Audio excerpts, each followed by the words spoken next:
itu menganggap bahwa terorisme itu tidak ada kaitannya dengan agama ya. Mungkin kalau menurutku kalau mereka mengatakan bukan Islam, tapi ini murni terorisme, karena di Islam sendiri pun itu kan diajarkan rahmatan lil alamin, sehingga konsep itu yang ingin sebenarnya disampaikan bukan Islam terorisme itu, tetapi karena Islam sendiri itu menganut rahmatan lil alamin itu mungkin loh ya. Sebenarnya ya orang yang ngebom itu beragama mereka itu, cuman memiliki tingkat kefanatikan yang sangat berlebih gitu loh. Beragama kan mereka itu, dan memang si Islam itu agamanya yang rahmatan lil alamin, agama yang penuh kerahmatan ya, yang mengajarkan kita ya semua agama kan mengajarkan kasih, cinta kasih, dan yang hal-hal yang baik kan.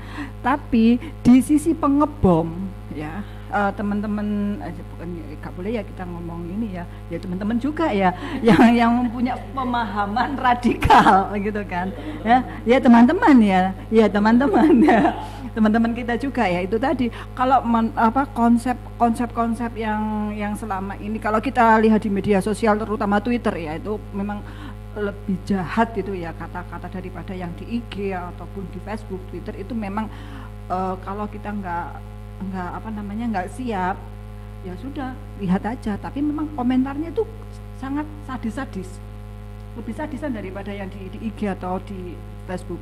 Kalau di Twitter bahasanya memang sangat kasar semua ya menghujat ya, semua menghujat. Kalau kita marah ya, saya sebagai orang Islam marah juga dengan aksi pengeboman itu yang kemarin kita 2020. Tidak ada orang-orang yang radikal itu, teman-teman yang radikal itu melakukan pengeboman karena memang awal pandemi ya, semua merasa jatuh bangun ya di perekonomian dan lain sebagainya. Itu kita merasakan semuanya, nggak ada yang nggak ngerasa gitu kan, kita merasakan semua, sehingga nggak ada kesempatan untuk ngebom gitu kan. Terus habis itu kita tenang gitu. Tenangnya kita mungkin mereka sudah melakukan bikin planning itu kan melakukan planning kan ternyata akhirnya. Tapi Densus yang saya tahu ya, Densus masih kerja terus itu. Nggak tahu kalau Densus waktu itu juga ikut istirahat gitu kan, karena kan terlena semua kita sebagai pandemi semua kan, kita sebagai Gus Durian ikut alhamdulillah puji Tuhan tidak ada kerusuhan yang seperti itu, enteng gitu kan. Berarti kita memang harus fokus ke pandemi ini gitu. Begitu ya, memang sih sebelum Ramadan ya, yang kejadian Surabaya itu kan juga sebelum Ramadan ya, itu langsung dir gitu kan. Opo meneh pas minggu juga, Surabaya juga pas minggu gitu kan. Tapi sebelum pasca ya kalau nggak salah ya, yang Surabaya itu ya sebelum pasca juga ya. Itu yang saya ini kan ya, yang tadi antara Bu Pendeta sama Mas Edi ya, itu tadi kekerasan jangan kita tanggapi dengan kekerasan. Ya mulailah kita nggak ngutuk Gus Durian Jombang dengan kata-kata tadi, tidak ada yang mengutuk, menghujat atau apa. Itu nggak akan menyelesaikan masalah. Meskipun di media sosial mengutuk, menghujat dan lain sebagainya gitu, nggak akan. Ya sudah, ayo kita rangkul. Cara merangkulnya ya memang harus kita sadarkan orang-orang seperti ini itu. Mereka juga korban. Terus di waktu 100 hari peringatan 100 harinya SMTB, itu saya ke situ dan ada korban memberikan testimoni di situ. Dia ngomong tragedi, waktu dia mengalami tragedi itu, dan saya sudah mengampuni sampai merinding aku, mengampuni orang yang ngebom, padahal dia cacat. Seumur hidup dia akan mengalami kecacat. Kalau cacat fisik enggak ini ya, gimana psikisnya? Psikisnya dia itu. Aku sampai merinding. Terus merinding temenan. Nah, disitulah begitu tulusnya ya mereka sudah dibom, sudah mengalami cacat, dia bisa mengampuni, gitu loh. Nah, saya nggak tahu caranya dia, bagaimana cara mengampuni orang padahal dia sudah diperlakukan seperti itu. Memang susah. Bu Pendeta ngomong bagaimana kalau sudah situasi seperti itu mengampuni. Iya. Kalau saya pribadi itu memang sangat dibutuhkan jalan yang ini, Mbak. Jalan yang jalan itu. Iya. Itu harus diasah dengan yang jalan-jalan terjal. Tapi mungkin ada beberapa faktor ya yang mempengaruhi seseorang untuk bisa mudah mengampuni atau tidak. Ya. Karena lingkungan, pengalaman itu akan sangat mempengaruhi. Menurut saya, dia akan menjadi mudah mengampuni atau tidak. Ketika mungkin ada trauma atau pernah menjadi korban, tentu beda dengan orang yang sama sekali tidak bersentuhan langsung, tidak berkaitan langsung, walaupun sedalam apapun empatinya, kan begitu ya? Ya. Mungkin ya. Ya. Nah. Tapi jangan ini benar sampean katakan tadi Mbak Nur ya. Tapi jangan aku bisa mengampuni kalau aku sudah jadi korban. Itu kan juga ini ya. Bukan, maksudnya kan Bu Pendeta bilang bagaimana cara mengampuni. Artinya ada cara yang berbeda-beda dengan background yang berbeda-beda. Bagaimana orang bisa mengampuni. Bukan berarti aku harus jadi korban baru bisa mengampuni. Maksudku ketika kita tidak bersentuhan langsung mungkin akan lebih mudah mengampuni tingkatannya. Tapi bagi yang punya korban tentu ada ada kesulitan atau butuh bimbingan langsung atau istilahnya pendeta untuk memberikan konseling tersendiri, maksudku begitu. Jadi bukan kemudian kita harus dari korban. Iya memang. Anda menjadi ini. Iya memang ini ya. Mungkin ya dalam saya bukan jadi korban ya. Korban dalam hal ini kan korban itu kan banyak juga kan nggak harus jadi ini ya korban langsung gitu kan. Memang sih kalau saya pribadi itu ya memang harus ada empati dulu ya. Kalau nggak ada empati nggak mungkin lah kita bisa bersentuhan gitu kan. Nah kalau saya pribadi pengampunannya itu memang jadi cerita dari ini sehingga saya bisa orang itu aja yang mengalami mampu memberikan pengampunan gitu kan. Kalau saya hanya sekecil ini kok nggak bisa memberi pengampunan, alangkah ininya saya gitu kan. Itu sih orang mengampuni dan mengasihi itu kan dianggap lemah. Kenapa itu, Bu?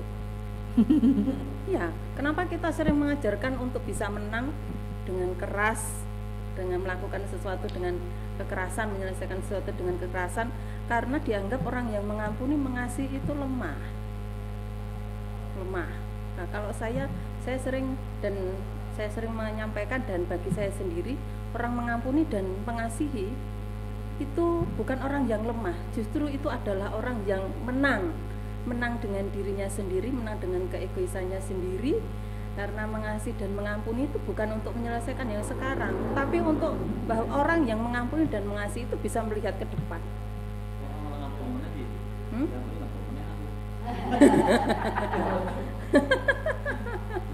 Kalau ada stigma yang semacam itu, pola pikir kan memang ada mungkin kan? Ya, bisa jadi punya pola pikir seperti itu. Hukum itu misalnya melakukan tindak korupsi, kan ada hukum. Tapi jangan salah bahwa mengampuni dan mengasihi itu juga disiplin loh, Mas. Iya. Maksudnya bagi pelakunya gitu kan. Iya, pasti akan diampuni dan dikasihi. Iya. maksudnya tetap ada batasan juga. Oh iya. Makanya secara pribadi ya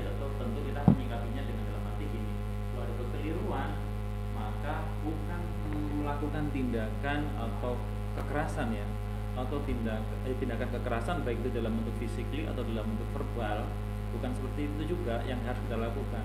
Justru akan melahirkan kekerasan yang baru. Ya. Tapi pola yang kita bangun sebenarnya bagaimana sebenarnya kelompok-kelompok yang semacam ini, pelaku bom ini, harusnya bagaimana kita membangun kesadaran untuk mereka, bangun kesadaran gitu. Jadi sebenarnya ketika kita tidak menuliskan bentuk kekerasan secara verbal di media sosial atau bentuk pernyataan di media elektronik atau di internet, itu sebenarnya bentuk sikap kita merangkul mereka agar mereka harusnya sadar dong. Gitu. Sebenarnya walaupun ini adalah kita juga sebenarnya nggak dibom, tapi ini kan jadi korban juga kita karena mau nyerempet ke agama. Misalnya teman-teman muslim ya akhirnya kena dong teman-teman muslim. Tetap kena stigma dari itu ya. Pengebomnya ini orang muslim gitu ya. Iya, makanya semacam itu. Sehingga Bu Pendeta Rida tadi sampaikan, sehingga dari teman-teman non muslim itu menjaga jarak karena situasi yang semacam itu. Padahal menurut saya sebenarnya hal semacam ini bukan hanya persoalan di teman-teman muslim, tapi persoalan ini harus kita sikapi bersama, baik itu Hindu, Buddha, Kristen. Nah, kalau konsep stigma yang dilakukan semacam ini terus timbul jarak antara muslim dan non muslim, justru akan memudahkan, memuluskan prosesi bom-bom berikutnya. Dan itu mungkin yang menjadi tujuan para pelaku. Iya. Jangan mau diadu domba. Iya. Itu yang artinya kita bangun kan. Makanya ini pesan yang kita obrolkan di sini. Mungkin saya ingin mengajak teman-teman ngopi di sini sambil ngobrol untuk menyampaikan pesan ini. Jadi dengan kejadian itu, langkah yang kita lakukan untuk mengcounter itu apa? Tentu bukan sesuatu yang kemudian menghujat seperti yang Mbak Susi bilang. Kita tidak bisa membalas kekerasan dengan kekerasan. Justru kita ingin memberikan udara-udara penyejuk, udara-udara kedamaian untuk saling menghormati, saling menghargai untuk bisa mengcounter. Jadi karena di sosial media tentu setiap orang bisa berkomentar dari bisa motif bisa jadi kemana-mana. Bisa ke agama, bisa ke politik, bisa kemanapun. Nah mungkin di sini bisa dimulai dengan para tokoh agama, teman-teman Gus Durian, teman-teman yang lintas agama, lintas komunitas untuk mulai mengajak dengan kejadian ini untuk bisa memberikan pesan-pesan perdamaian seperti yang Mas Edi sampaikan tadi. Begitukah Pendeta? Ya, satu satu harapan bahwa kalau sekarang misalkan banyak tokoh-tokoh agama termasuk yang Kristen itu sudah menyampaikan semacam statement begitu, janganlah hanya berhenti di statement seperti ini. Seringkali statement itu ada ketika sudah terjadi baru ada statement, tapi setelah itu sangat sulit kemudian diajak untuk buat kegiatan hidup bersama. Itu kita harus berjuang, dan berjuangnya sebenarnya bukan hanya kita, seharusnya itu menjadi sebuah kebutuhan. Itu loh, kok aku lah terus aku kan garap karo sopo, aku butuh sampean. PR bersama PR bersama. Jadi jangan hanya statementnya di sini saja. Itu sering kali sudah. Setelah itu dah bye.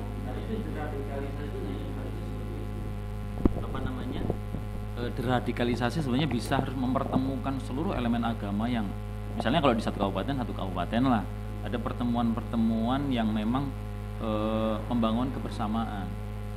Tanpa ruang-ruang yang semacam itu sebenarnya Mas Edi ada itu kebersamaan ada pertemuan itu ada Mas Edi. Cuman kalau saya boleh boleh, yang penting pertemuan itu adalah untuk kepentingan semuanya. Ini Bu, ruang-ruang pertemuan itu memang ada, cuman dibatasin. Maksudnya dibatasin itu hanya untuk kalangan tertentu, tidak menyentuh akar rumput. Itu. Siapa yang memiliki ruang itu? Ya memang birokrasi kembali lagi birokrasi. Itu memerlukan ada biaya besar di situ, karena memang Gus Durian pernah Gus Durian minat diajak untuk apa namanya di ruang diskusi itu, saya kurang sependapat dengan yang diundang, karena memang kebanyakan mereka itu mengundang orang-orang yang sudah melek tentang radikal. Apa itu radikal? Tidak menyentuh ke akar rumput. Akar rumputnya apa? Ya kembali lagi ke sekolah. Ke sekolah. Kembali lagi dari beberapa tahun menekankan sekolah. Ayolah kita rawat anak-anak. Karena anak-anak ini Misalkan Gus Durian Jombang Graduate School. Pernah. Saya sampaikan itu, kita kan ada tuh ya 9 nilai Gus Dur itu ya. Sebenarnya itu yang saya Gus Durian Jombang kepengen mensosialisasikan apa itu 9 nilai utama Gus Dur itu, tapi tidak tersampaikan sampai sekarang. Nah mungkin kan ini kalau Mbak Susi, kalau tadi sudah ada ruang ya dari birokrasi atau dari pemerintah di Jombang ya tadi misalnya. Nah sudah mengundang beberapa tokoh-tokoh yang apa namanya sudah paham intoleransi atau sudah tidak sudah apa ya? Sudah, kalau bahasanya Bu Rida sudah kelar dengan dirinya sendiri. Sudah kelar ya? Sudah kelar. Mungkin PR-nya itu selesai, tidak ya. ada tidak ada action plan yang dibikin ya untuk follow up dari, kan boleh saja mereka mengundang tapi aksinya ke betul itu apa? Berarti itu betul. Yang tidak hanya ya mohon maaf ya ke pemangku kebijakan ya. Kalau saya hanya ini entek anggaran. Padahal gede loh itu. Nah, ini gede banget. Yang waktu acara di Kesbang Limas itu, Kesbang nggak tahu sekarang ya, Kesbang Pol ya, Kesbang Pol ya, Kesbang Pol itu dana 100 juta loh untuk diskusi acara itu. Kalau kami kemarin itu ini jangan hanya berhenti di situ, jangan hanya untuk formalitas saja.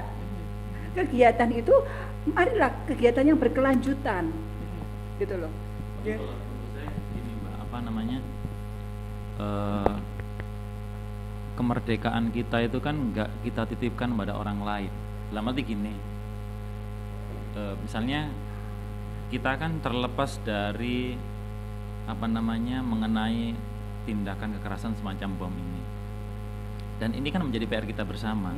Maksud saya ini itu jadi tanggung jawab kita semua gitu. Jangan kita titipkan kepada pihak-pihak yang tidak memberikan dukungan. Selama pihak-pihak nggak tidak memberikan dukungan dan kita tidak bergerak, macet kan akhirnya. Nah, jangan tergantung. Iya, jangan tergantung. Bergeraklah sebisa mungkin. Iya, artinya kalaupun situasi semacam itu yang tadi disampaikan oleh Mbak Susi tadi, oleh karena itu kita tetap berjalan. Makanya saya jangan menggantungkan pada sisi yang semacam itu. Kalau memang sudah nggak bisa, ya kan akhirnya nggak jalan akhirnya. Oleh karena itu kita harus bergerak dan ini menjadi tanggung jawab kita bersama.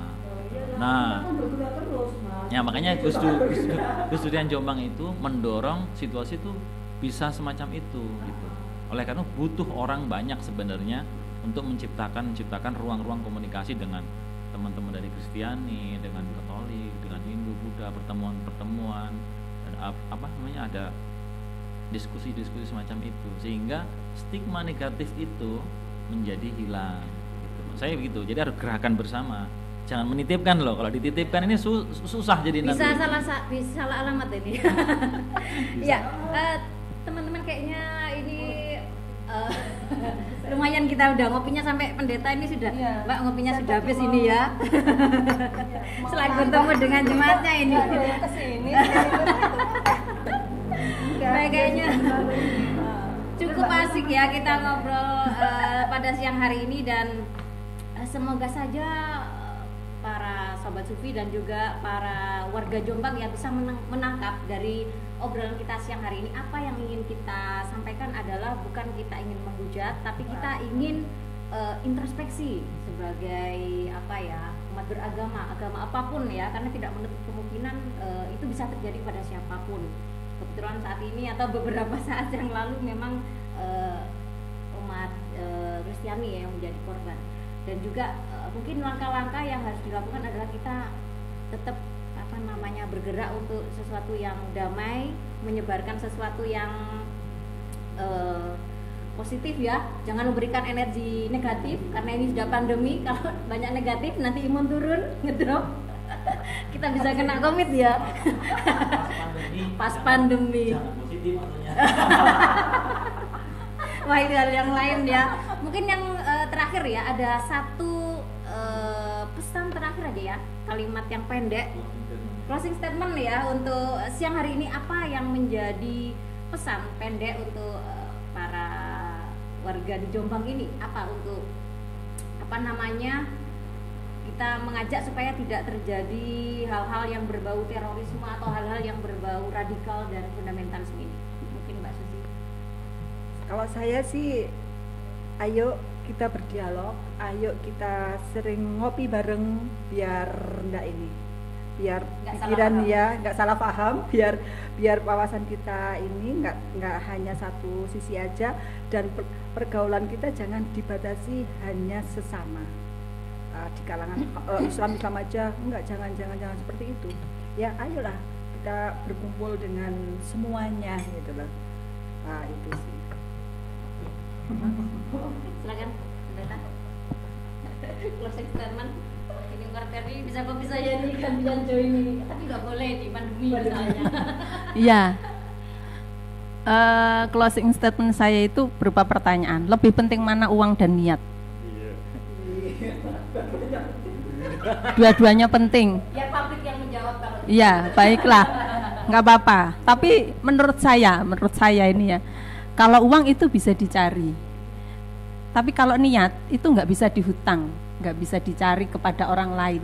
Jadi niat itu harus dari diri sendiri. Kalau mau bikin program perdamaian, nggak ada anggarannya, maka nggak bisa jalan. Itu bisa dicari. Tapi kalau ada anggarannya, tapi kita sendiri nggak ada niat karena saya nggak butuh untuk hidup damai, ya sudah, selesai gitu aja. Itu artinya ya tentu yang penting itu adalah niat dulu dalam tema ini adalah berarti kita harus punya niat untuk hidup bersama, hidup damai, menciptakan perdamaian. Itu baru yang lain-lainnya, uang dan sebagainya untuk membuat kegiatan itu bisa dicari. Oke. Gampang bro. Sing angel iku niate. Iya, Mas Edi. Kita ini kan kadang-kadang kan kita niat kan. Iya. Mas Edi, closing statementnya mungkin? Kalau saya sebenarnya kalaulah pembunuh diri terjadi di Makassar ini menimbulkan stigma, menimbulkan jarak antara kita pemeluk agama, maksudnya menimbulkan jarak antara Islam dengan Katolik atau Nasrani atau pemeluk yang lain, maka tujuan mereka tuh sebenarnya tercapai. Karena situasi semacam ini akan memudahkan timbulnya gesekan-gesekan baru. Artinya peluang untuk terjadi bom-bom lagi itu semakin tinggi. Oleh karena itu, situasi semacam ini menjadi tanggung jawab kita bersama, tidak hanya dari teman-teman Muslim, teman Kristen, tapi semuanya, semua elemen masyarakat harus memberikan perhatian soal ini, bahwa ini tanggung jawab kita bersama, dan harus menciptakan ruang-ruang yang menimbulkan keragaman, menimbulkan kebersamaan antara kita, sehingga tidak ada jarak dan sulit sekali untuk nilai-nilai negatif untuk masuk di tengah-tengah kita. Ya. Satu lagi saja. Oh ya. Ya, karena kan hari Jumat ini tinggal beberapa hari ya, hari Jumat dan Minggu. Hari Jumat itu adalah kami yang Nasrani itu melakukan ibadah Jumat Agung, dan Minggunya itu adalah hari Paskah. Jadi momen ini menjadi momen yang penting dan peluang sebenarnya bagi kita untuk belajar bisa mengasihi dan mengampuni. Jadi seperti misalkan saya mengajak, ayo, berarti saya tadi mengajak Mbak Susi, ya wis lek ngono Paskah aja main ke rumahku. Baik, terima kasih teman-teman yang sudah hadir, Pendeta Rida, Mas Edi, dan juga Mbak Susi yang sudah meluangkan waktunya ya untuk sharing-sharing bersama Sobat Sufi di rumah. Semoga saja apa yang kita berikan ini bisa memberikan warna dan energi positif ya untuk kedepannya semua orang bersama-sama, berbondong-bondong memberikan energi positif. Apapun situasinya, selama keragaman ini tetap kita jaga, toleransi tetap kita jaga, insya Allah perdamaian akan tetap bisa terjaga. Akhir kata saya Nur yang menemani obrolan kita hari ini. Berterima kasih. Wassalamualaikum warahmatullahi wabarakatuh.